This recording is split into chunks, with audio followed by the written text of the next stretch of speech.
22শে April Pahalgam হামলাকে কেন্দ্র করে গত কয়েকদিন ধরে চির প্রতিদ্বন্দ্বী দেশ ভারত ও পাকিস্তানের মধ্যে উত্তেজনা তীব্রতর হয়েছে।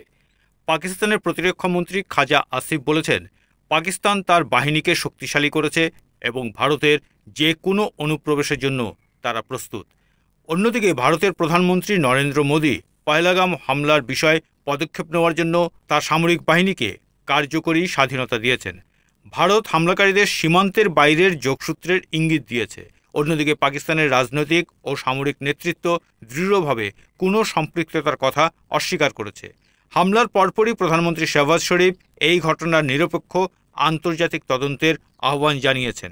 এরই মধ্যে ভারত পাকিস্তানের বাকযুদ্ধের মাঝে আকাশপথে দুই দেশের বিমান সেনাদের ধাওয়া পাল্টা ধাওয়ার ঘটনা ঘটেছে। পাকিস্তান বিমান বাহিনীর ধাওয়া খেয়ে পিছু হটতে বাধ্য হয়েছে নিয়ন্ত্রণ রেখার কাছে টহলরত 4টি ভারতীয় রাফাল যুদ্ধবিমান।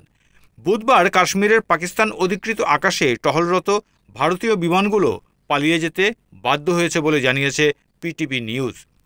নিরাপত্তা সূত্রগুলো জানিয়েছে, ভারতের বিমানগুলো জম্মু ও কাশ্মীরের আকাশসীমায় টহল দেওয়ার সময় পাকিস্তানের যুদ্ধবিমান তাদের উপস্থিতি শনাক্ত করে এবং দ্রুত ধাওয়া দেয়, যার ফলে রাফায়েল জেটগুলো বিভ্রান্তি এবং তাড়াহুড়ো করে পিছু হটে।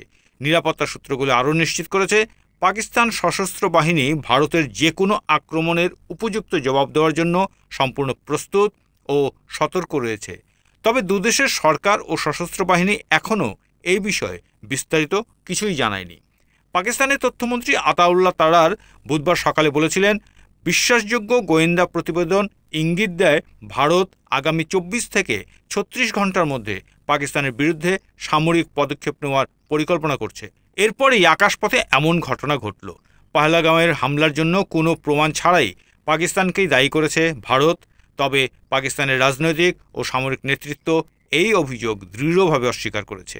দেশটির প্রধানমন্ত্রী শাহবাজ শরীফ এই ঘটনার নিরপেক্ষ তদন্তের আহ্বান জানিয়েছেন।